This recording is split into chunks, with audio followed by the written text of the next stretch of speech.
Letter from Wendell Phillips, Esquire, from Narrative of the Life of Frederick Douglass, an American Slave, written by himself, by Frederick Douglass.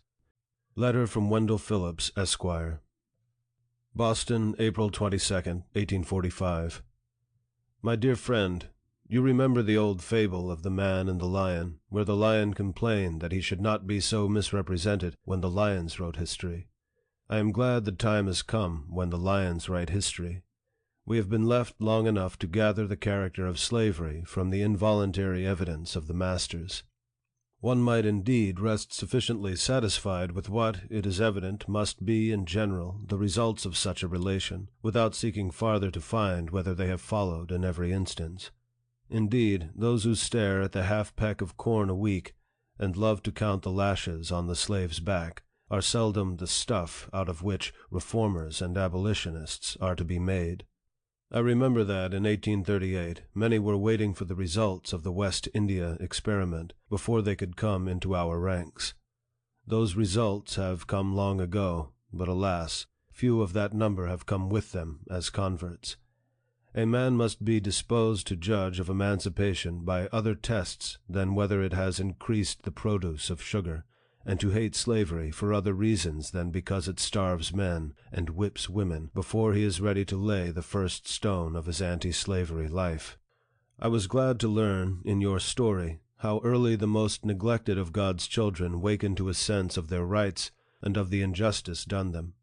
Experience is a keen teacher, and long before you had mastered your ABC, or knew where the white sails of the Chesapeake were bound, you began, I see, to gauge the wretchedness of the slave not by his hunger and want, not by his lashes and toil, but by the cruel and blighting death which gathers over his soul. In connection with this, there is one circumstance which makes your recollections peculiarly valuable, and renders your early insight the more remarkable. You come from that part of the country where we are told slavery appears with its fairest features. Let us hear, then, what it is at its best estate. Gaze on its bright side, if it has one, and then imagination may task her powers to add dark lines to the picture, as she travels southward to that, for the colored man, valley of the shadow of death, where the Mississippi sweeps along. Again, we have known you long, and can put the most entire confidence in your truth, candor, and sincerity. Every one who has heard you speak has felt, and I am confident, every one who reads your book will feel, persuaded that you give them a fair specimen of the whole truth, no one-sided portrait, no wholesale complaints, but strict justice done whenever individual kindliness has neutralized for a moment the deadly system with which it was strangely allied. You have been with us, too, some years, and can fairly compare the twilight of rights which your race enjoy at the North with that noon of night under which they labor south of the Mason and Dixon's line. Tell us whether, after all, the half-free colored man of Massachusetts is worse off than the pampered slave of the rice swamps. In reading your life, no one can say that we have unfairly picked out some rare specimens of cruelty. We know that the bitter drops, which even you have drained from the cup, are no incidental aggravations, no individual ills, but such as must mingle always and necessarily in the lot of every slave. They are the essential ingredients, not the occasional results of the system. After all, I shall read your book with trembling for you. Some years ago, when you were beginning to tell me your real name and birthplace, you may remember I stopped you, and preferred to remain ignorant of all. With the exception of a vague description, so I continued, till the other day, when you read me your memoirs.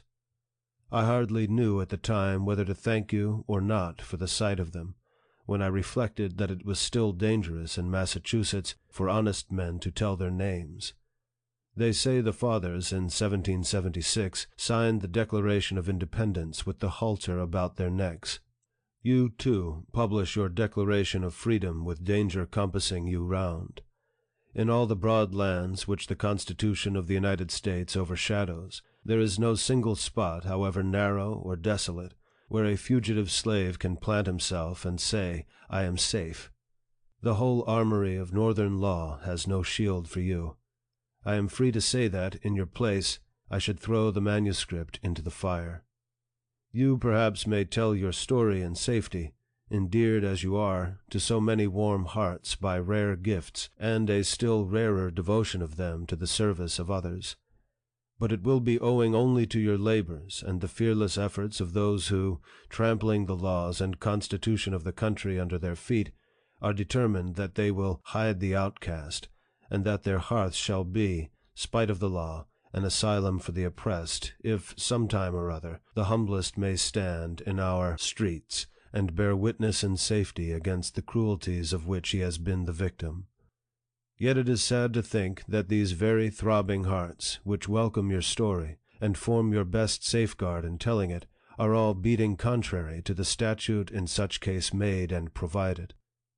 Go on, my dear friend, till you and those who, like you, have been saved, so as by fire from the dark prison house, shall stereotype these free, illegal pulses into statutes, and New England, cutting loose from a blood-stained Union, shall glory in being the house of refuge for the oppressed, till we no longer merely hide the outcast, or make a merit of standing idly by while he is hunted in our midst, but, consecrating anew the soil of the pilgrims as an asylum for the oppressed, proclaim our welcome to the slave so loudly that the tones shall reach every hut in the Carolinas, and make the broken-hearted bondman leap up at the thought of old Massachusetts.